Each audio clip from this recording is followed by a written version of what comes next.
Gracias, Elimar. Bienvenidos nuevamente a Última Palabra. Sé que han estado viendo todo lo que está ocurriendo a nivel federal con las diferentes políticas públicas de Donald Trump. Muchas veces nos preguntamos cómo nos toca aquí, cómo nos afecta el bolsillo. ¿Eso aplicará en Puerto Rico? Hoy va a estar Humberto Mercader con nosotros. Vamos a estar precisamente hablando de toda esta guerra arancelaria entre China y Estados Unidos, cómo se ha puesto en pausa, cómo va a afectar esas compras que usted hace, pero también hablamos sobre ese decreto que promete reducir el costo de los medicamentos. ¿Realmente estará ocurriendo? ¿Es algo para las gradas? ¿Se podrá sostener ante los tribunales? Todo eso se discute aquí hoy. Pero vamos al mambo con las cosas que se han estado discutiendo diariamente en Puerto Rico. Yo creo que ustedes, al igual que yo acá, nos preguntamos por qué el gobierno pisa y no arranca.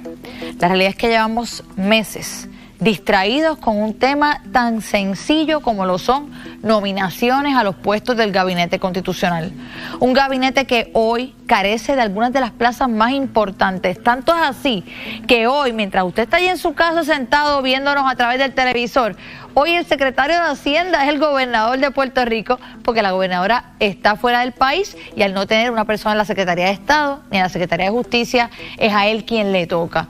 Aquí los errores que hemos visto por parte del gobierno han sido errores políticos. Hemos visto errores uno tras otro, errores perfectamente prevenibles que no pueden ser adjudicados a otra cosa que no sea a la incompetencia. Y lo digo de la forma más cruda posible. Estamos hablando de 3 nominados que tuvieron que ser retirados por cosas que se pudieron haber resuelto con una solicitud sencilla de empleo. Cosas que ante el supuesto background check que habían hecho hubiesen sido de fácil corroboración. Pero yo no quiero entrar en el tema que ya hemos discutido ampliamente. Yo creo que hay que tocar el tema de las comunicaciones. Cómo tuvimos unos secretarios de agencia dispuestos a mentir frente a la prensa, dispuestos a hacer que la gobernadora mintiera frente a la prensa, que no tuvieron el desprendimiento para hablar con la verdad, que se fueron all in con cosas que sabían que podrían ser corroboradas y que hoy fueron documentadas de que eran falsas. Yo creo que en estos momentos el servicio público en Puerto Rico vive uno de sus momentos más bajos. Hoy, junto al exsecretario de Hacienda, Francisco Párez, en Cortando la Grasa, vamos a estar discutiendo este tema y veremos si tiene la última palabra.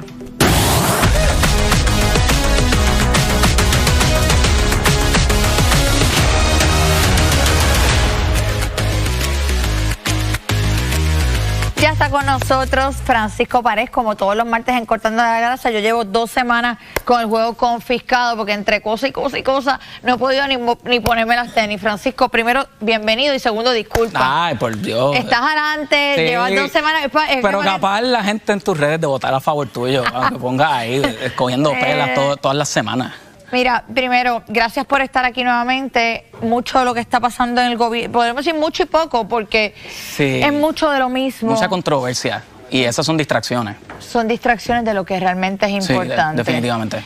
Dentro del tema de las nominaciones, yo había discutido lo que es la parte de las comunicaciones, pero hay un tema que para mí es de especial preocupación, que quiero discutir contigo por la experiencia que ya has tenido. Y es este tema de lo ocurrido con el contrato del Departamento de Educación, que fue cancelado. De hecho, se lanzó una investigación preliminarmente por parte del Senado.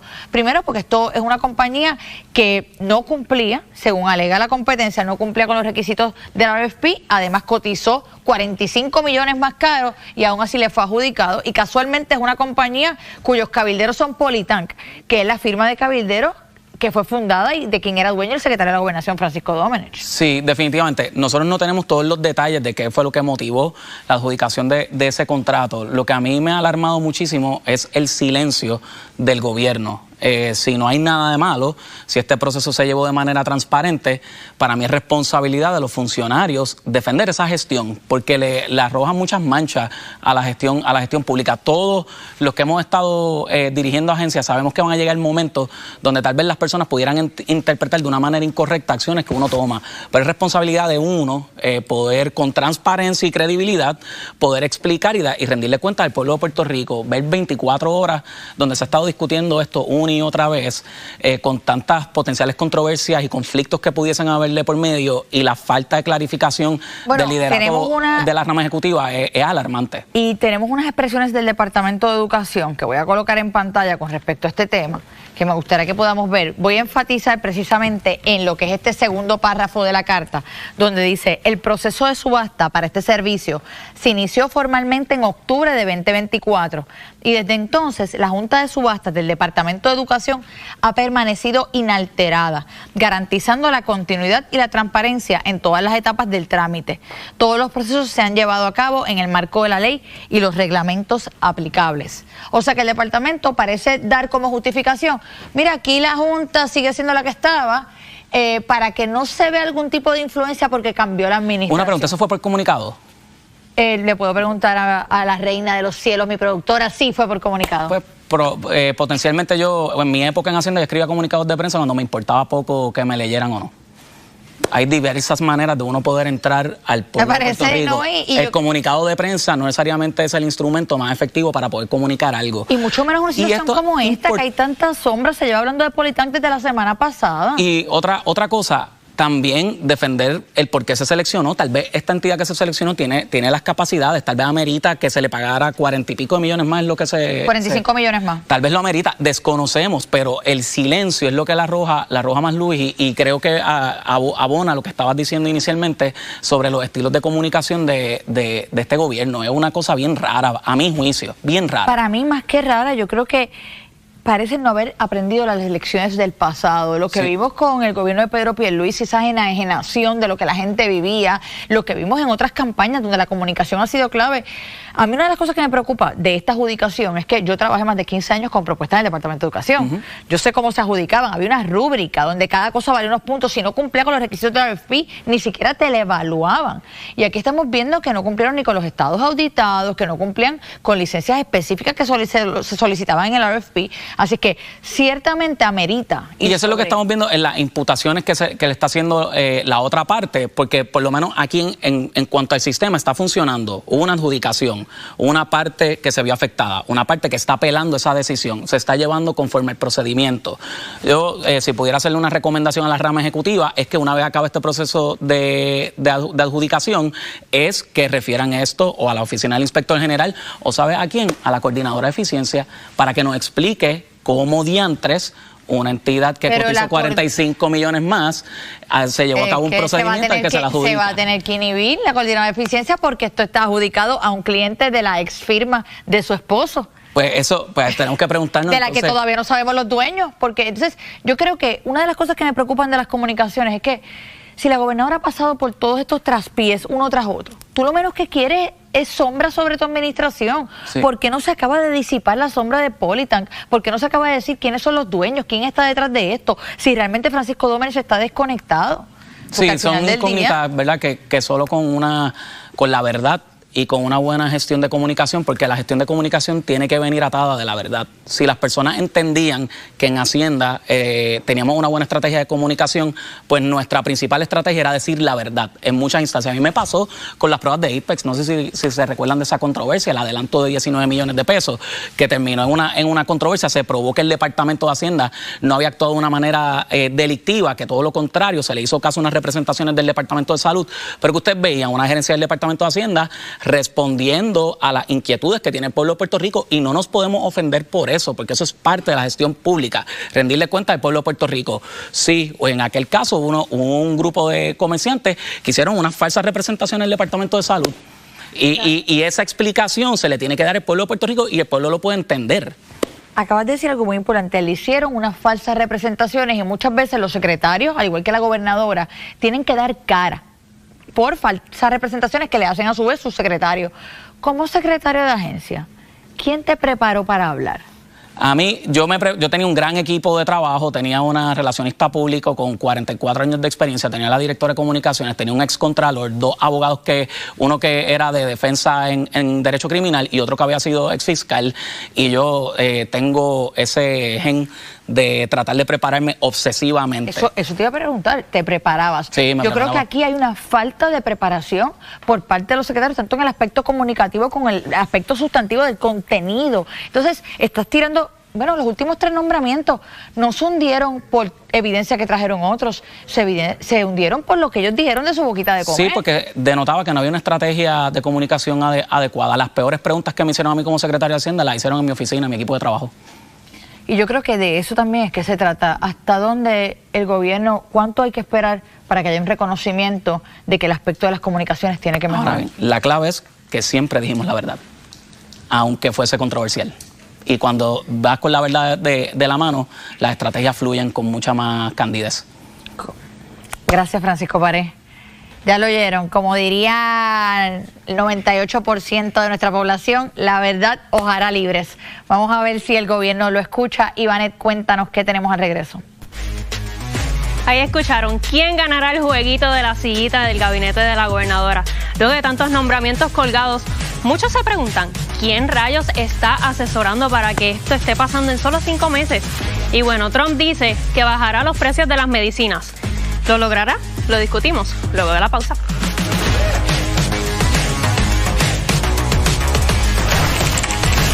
Presentado por Solución Financiera, donde tu dinero vale más. Power Solar. Toma control de tu energía con el auspicio de Liberty y Church's Chicken.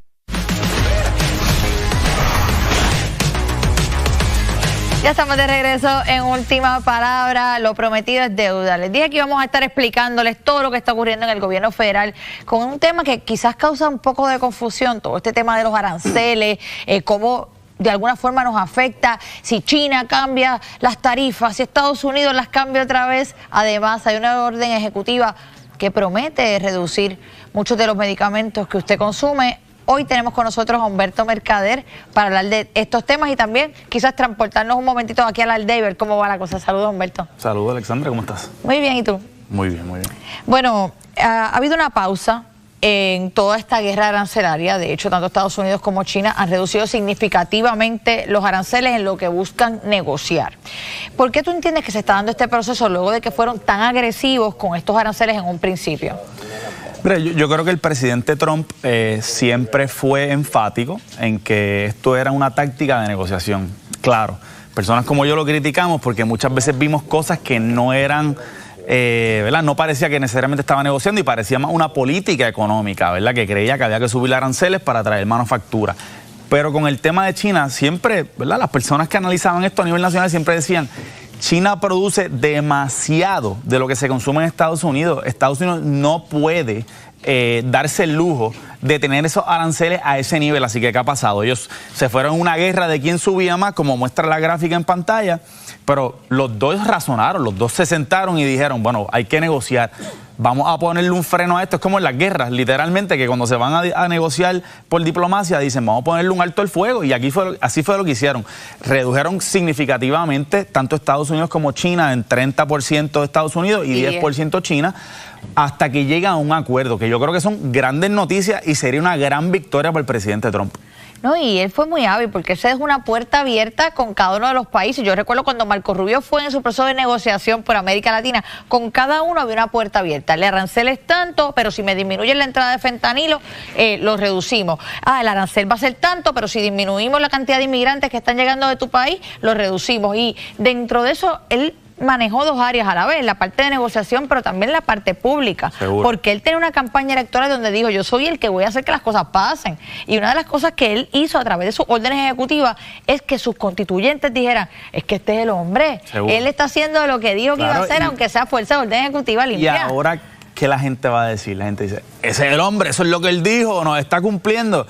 Y ha sido muy hábil en eso, pero mi análisis de eso es que se dieron cuenta que no era sostenible. Es que yo creo que al final importaba si era sostenible o era una cuestión de satisfacer a su público y decir, y al final poder realmente amarrar a su gente y que digan, no, yo me voy con este hombre hasta el final del mundo. Lo que pasa es que ya el mes anterior Estados Unidos recolectó en aranceles casi el doble del mes antes de los anuncios de aranceles. Quiere decir que el pueblo estadounidense va a pagar significativamente más en los próximos meses porque esos aranceles vienen sobre los productos que se importaron, que se van consumiendo en los próximos meses.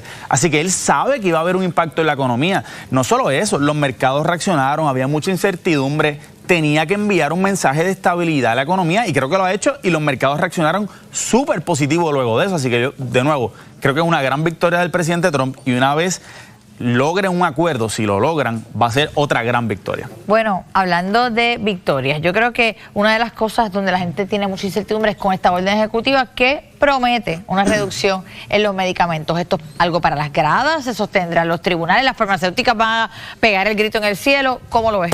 Pues mira, como tú dices, hay que ver qué sucede en los tribunales. La orden, yo creo, dando un poquito para atrás, siempre ha habido una narrativa allá afuera, especialmente del presidente Trump, de que el costo de los medicamentos en Estados Unidos, el mismo medicamento fuera de Estados Unidos, es mucho más caro en Estados Unidos. Y él dice, pero ¿por qué? Si nosotros subsidiamos la investigación y desarrollo que hace que se creen estos medicamentos, ¿por qué los pagamos más caro que afuera, verdad? Y yo creo que con mucha validez. ¿Y qué es la práctica de la gente? La gente siempre dice, no, que fulano va a tal país y compra sus medicamentos más baratos o los está comprando a través de este servicio porque en este otro país es más barato, y uno siempre dice, ¿cómo aquí me lo están vendiendo tan costoso? Pues la orden ejecutiva le dice al Departamento de Salud en los Estados Unidos, creen en unos precios target, ¿verdad? Unos precios que queremos llegar donde son los precios más bajos que se paguen en otros lados del mundo por el mismo medicamento. Y si las farmacéuticas y los proveedores no llegan a esos precios, vamos a imponerle impuestos o aranceles. Y le dice... Él le llama el precio de la nación más favorecida. Correcto. Y le dice, y vamos a sacar lo que le llaman el middleman, la persona del medio, que obviamente le sube un costo. En este caso son lo que le llaman los PBMs, que son un mecanismo dentro de la industria de salud que nadie entiende lo que hacen, pero básicamente negocian entre la farmacéutica, la farmacia y los proveedores, los seguros médicos. Y es como, ¿verdad?, un hoyo negro que nadie entiende bien cuál es su rol, pero tienen un rol. Pero el argumento es que le suben el costo. Así que está diciendo, vamos a sacar a esa gente del medio. En 30 días se supone que eso se defina. Hay que ver, en la primera administración de Trump hubo un intento similar y mucho de ellos fue a parar en los tribunales y detuvieron el impacto. Hay que ver si esto vuelve a suceder, porque como tú dices, la industria farmacéutica va a meter los millones largos que tienen en cabildear en contra de esto, igual que la industria de PBM. Veremos qué pasa con esto. Quiero que veas un momentito un pequeño historial de esta mala racha que ha habido con los nombramientos para que podamos reaccionar. Veamos. Aquí no hay vacas sagradas para nadie, ni puestos garantizados para nadie. Hay que trabajar y responderle al pueblo. Desde que llegó al poder, Jennifer González ha tenido más de un resbalón con su gabinete. Nombró a Waldemar Quiles en Recursos Naturales y él rapidito archivó una investigación sobre unas construcciones ilegales que casualmente involucran a los suegros de la gobernadora. El cuerpo de nombramiento de la señora Natalia del Valle Cantoni como secretaria del Departamento de Asuntos Económicos, que ustedes dirán que sí, en contra dirán que no. ¡No! Derrotada. En DACO, Natalia Catoni no pasó el filtro del Senado. Nombramiento colgado. La procuradora de la mujer fue defendida a capa y espada por la gobernadora para ser confirmada por el Senado. Para Pritz, su nominación fue retirada antes de llegar al Senado. Falta de preparación o de apoyo. Y en salud, el nombramiento de Víctor Ramos ha sido una novela digna de Corín Tellado. Apoyos, detractores y mucho drama. Y la más reciente, Verónica Ferraioli. La habían nominado como secretaria de Estado, pero salió que no había radicado planillas por 3 años. Y como está casada con el secretario de la Gobernación, el escándalo no tardó. A Janet Parra la propuso para Justicia, pero retiró su nombramiento tras falta de apoyo en el Senado. Después vino Arthur Garfer como secretario de Estado, pero resulta que votaba en Florida, y eso, constitucionalmente, le quitó el pase. Pica y se extiende la saga de los nombramientos. Estamos a 13 de mayo y Puerto Rico no tiene un gabinete constitucional. Humberto, ¿cómo tú ves esto? Mira, yo creo que 2 cosas pienso en ello. Uno, la persona de nombramientos de Fortaleza hay que reevaluar si debe permanecer ahí, porque le ha fallado a la gobernadora. Sin duda alguna, los background checks, ¿verdad?, que la gobernadora dijo en muchas ocasiones que era lo que tomaba el tiempo antes de nominar a las personas, pues sin duda alguna se hicieron mal o no se hicieron, porque el mismo tema, ¿verdad?, de Verónica Ferraioli, donde como tú no sabías que eso iba a salir a la luz pública de 3 años que no se llenaron planillas, el mismo tema ahora de Garfer, que yo creo que Garfer es una persona muy capacitada, pero si no tiene los requisitos que exige la ley, ¿por qué lo proponemos, verdad? La otra reacción que tengo es, la gobernadora urgentemente necesita salir de este tema de las nominaciones, y el presidente del Senado así lo estableció en un buenos días de él. necesita tener algún tipo de momentum en su administración, porque el tema de la confirmación de su gabinete, sin duda alguna, no ha sido muy positiva. Tú hablas del tema de los nombramientos y tú fuiste bien diplomático, dijiste, esta persona tiene que ser reevaluada. Yo hoy dije categóricamente, la persona hoy yo votaría a la persona del nombramiento y a la persona que le hace los comunicados de prensa. Ese comunicado de prensa de la gobernadora en cuanto a lo de Arthur Garfer dejó mucho que desear, un comunicado donde no se puede aceptar que se cometieron unos errores, básicamente defendiendo lo indefendible. Aquí técnicamente tenemos una persona que no tiene los requisitos constitucionales. Yo creo que ellos vieron el tema de Elmer Román y dijeron, pues ahí nadie lo cuestionó. Pero él levantar la mano y decir, a mí me dejaron hacerlo estando mal, vamos a seguir haciéndolo mal, eso es lo que queremos comunicar. Como tú dices, el hecho de que no lo hayan cuestionado en su momento no significa que no hubiese estado mal. Así que yo estoy clarísimo, tan pronto yo escuché en la prensa el cuestionamiento del tiempo que tenía que haber vivido el secretario de Estado y no lo tenía. Eso es un tema de blanco y negro, ahí no hay una opinión, ¿verdad? No es una opinión ni tuya ni mía, blanco y negro, no cumplía con ese requisito. La gobernadora necesita salir de este tema de las nominaciones, escoger los candidatos que sean aprobables por el Senado. Debería consultarle al Senado, en mi opinión, antes de nombrar a nadie, para que pueda comenzar a concentrarse en la política pública que quiere implementar. De acuerdo, gracias Humberto. A ti. Sobre esto venimos hablando en la última palabra del día. Cuéntanos, Iván, ¿qué tenemos además de eso al regreso? Como escucharon, varios de los tropiezos que ha tenido este gobierno en el proceso de los nombramientos y en tan solo 5 meses. ¿Quién está asesorando a la gobernadora? Cuando regresemos le enviamos un mensaje directo a ella. Paso contigo, Alexandra. Si vives en apartamento, sabes lo difícil que se pone la cosa cuando se van los apartamentos o en casa. No puedes tener la planta, no puedes hacer mucho, pero hoy nos acompaña Yomari Cardona de EcoFlow para hablarnos sobre soluciones energéticas para personas que viven en apartamentos. Bienvenida. Hola, gracias por tenerme aquí. Y es que EcoFlow es la batería portátil que no emite ruidos, no emite gases. Es perfecta para personas que viven en apartamentos alquilados o casas que necesitan una solución energética segura y que brinde tranquilidad en su hogar. Eso de que es silenciosa está genial, no molestas a los vecinos, pero ¿cuántos equipos realmente puedes conectar? Claro, estos equipos tú le puedes conectar la nevera, el abanico, el televisor, equipos médicos, la puedes utilizar para negocios, incluso para mover enseres esenciales, pequeños o grandes, así que esta es la batería de solución para tu hogar. Me parece excelente, pero si algo pasa, ¿qué respaldo tengo? Claro, y es que estos equipos tienen 10 años de garantía aquí y servicio en Puerto Rico. Tenemos más de 12 localidades alrededor de todo Puerto Rico para darte servicio. Y es que tener paz y seguridad energética ahora mismo es lo más importante. ¿Dónde pueden comunicarse? Comuníquense ahora al 787-331-4000, 787-331-4000 o ecoflowpr.com. Muchísimas gracias. Gracias. Regresamos en breve con última palabra. Tele 11.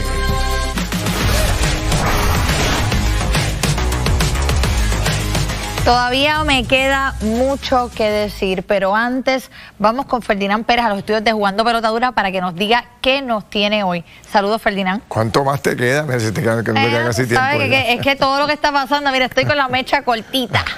Pues fíjate, nosotros aquí hoy básicamente hemos tenido que buscar refuerzo aquí para que nos orienten cómo rayos se va a resolver esta crisis que está enfrentando el gobierno de Jennifer González.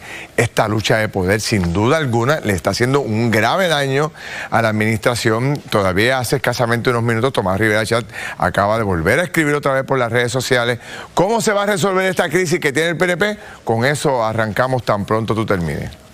Gracias, Ferdinand. Y yo creo que me traes un punto sumamente importante, y es que esto ya no es una crisis del PNP, esto ya no es una crisis del gobierno de Jennifer González, esto es una crisis del gobierno de Puerto Rico, es una crisis de todos los puertorriqueños. Y yo creo que dentro de la discusión pública, miren, ya hemos estirado ese chicle con qué ocurrió con la nominación de Verónica Ferraioli, qué fue lo que ocurrió con Janet Parra, qué fue lo que ocurrió con Arthur Garfer. ¿Se pudo haber prevenido esto? Pues claro que sí, una solicitud de empleo sencilla, el background check más barato de internet pudo haber prevenido esto, pero no podemos quedarnos patinando en el babote, hay que salir de esto. Y mi llamado de urgencia es a todas las partes aquí. Hace falta un adulto en el cuarto. Las personas allá afuera están bien preocupadas con lo que hoy está ocurriendo en el gobierno de Puerto Rico. Yo creo que hay que hacer un llamado al sentido común, que parece ya no ser el más común de los sentidos en nuestro gobierno. ¿Cuán difícil es que se pueda sentar la gobernadora de Puerto Rico con el presidente del Senado? Decirle, mira, Tomás, esto no aguanta un traspiés más. Esto no aguanta un colgado más ni un retiro más. Esta es la persona que tengo para la Secretaría de Estado. ¿Qué piensas? ¿Qué obstáculos pueden haber? Llegar a una negociación para darle seguridad al pueblo de Puerto Rico de que tiene un gabinete constitucional, de que tiene un liderato unido, de que tiene un liderato con la madurez política que los tiempos exigen. Enfrentamos una crisis, un abismo fiscal en el 2027 para el Departamento de Salud. Hay una falta de especialistas en Puerto Rico. Tenemos una crisis energética a la vuelta de la esquina que hoy no han podido resolver, y es usted el que va a pagar con no tener luz durante este verano. Eso sin contar con la posibilidad de que suframos el embate de un huracán. Además de eso, tenemos los peores números en nuestra historia en cuanto a desempeño académico. La Universidad de Puerto Rico todavía está sin presidente. Tenemos una Junta de Control Fiscal que nos está diciendo, avanza que te van a cancelar los fondos. ¿Y en qué estamos todavía? En la pelea chiquita de las confirmaciones. Hoy en Puerto Rico gobierna el secretario de Hacienda. Gobierna el secretario de Hacienda no porque la gobernadora esté en los Estados Unidos. Gobierna el secretario de Hacienda producto de la incompetencia, de la mediocridad y de la falta de una comunicación efectiva. Estamos apenas en mayo. Todavía hay tiempo para que esto culmine. Todavía hay tiempo suficiente para enderezar el barco, y a todos nos conviene que se enderece el barco. Mi urgencia y mi llamado a las partes es a sentarse en la mesa, a dejar los egos a un lado, a desprenderse del protagonismo y a hacer lo que el pueblo exige y merece: dialogar, llegar a un consenso y atender los asuntos que realmente son prioritarios para todos nosotros. Con esto culminamos hoy en Última Palabra. Ahora le dejo el pase a Ferdinand Pérez en Jugando Pelota Dura.